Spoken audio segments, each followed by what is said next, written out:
सुशासन तिहार उमेश्वरपुर में विधायक भूलन हुए शामिल, 1822 समस्याओं का हुआ निराकरण। सूरजपुर जिला अंतर्गत जनपद पंचायत प्रेमनगर के ग्राम पंचायत उमेश्वरपुर में सुशासन तिहार 2025 के तहत एक दिवसीय समाधान शिविर का आयोजन किया गया था। प्रेमनगर विधायक भूलन सिंह मरावी की उपस्थिति में आयोजित इस शिविर में 12 ग्राम पंचायतों के नागरिकों ने उत्साहपूर्वक भाग लिया, जिसमें कुल 1822 आवेदन प्राप्त हुए।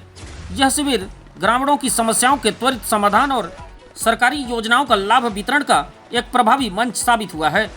कुल मिलाकर यह समाधान शिविर न केवल सुशासन की मिसाल बना, बल्कि ग्रामीण क्षेत्रों में सरकार की योजनाओं को जन जन तक पहुंचाने में भी मील का पत्थर साबित हुआ।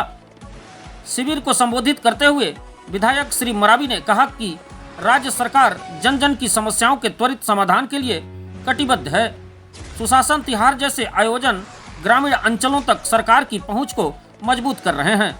उन्होंने विभागीय अधिकारियों को निर्देश दिए कि सभी आवेदनों का समयबद्ध और पारदर्शी तरीके से निराकरण सुनिश्चित करें, ताकि हितग्राहियों को बिना विलंब लाभ मिल सके।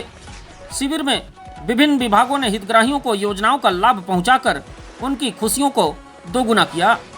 पंचायत विभाग ने 16 हितग्राहियों को पेंशन स्वीकृत आदेश की, 1 को विवाह प्रमाण पत्र, 7 को राशन कार्ड और 2 को मनरेगा जॉब कार्ड प्रदान किए। वहीं कृषि विभाग ने किसान को 1 क्रेडिट कार्ड वितरण किया। स्वास्थ्य विभाग ने 2 हितग्राहियों को आयुष्मान कार्ड और 3 को सिकल सेल कार्ड प्रदान किए। राजस्व विभाग ने 2 हितग्राहियों को B1 प्रतिलिपि और 5 को ऋण पुस्तिका दी। जिसके साथ ही महिला एवं बाल विकास विभाग ने शिविर में उत्सव का रंग घोला, जहां 5 महिलाओं की गोद भराई और 4 बच्चों का अन्नप्राशन संस्कार संपन्न हुआ। इन आयोजनों ने ग्रामीणों के चेहरों पर मुस्कान बिखेरी और शिविर को एक उत्सवपूर्ण माहौल प्रदान किया। शिविर में उपस्थित ग्रामीणों ने इस आयोजन को सरकार और जनता के बीच सेतु बताते हुए प्रशासन की इस पहल की जमकर सराहना की। हितग्राहियों ने कहा कि एक ही स्थान पर सभी विभागों की सेवाएं उपलब्ध होने से उनकी समस्याओं का समाधान आसान हो गया है।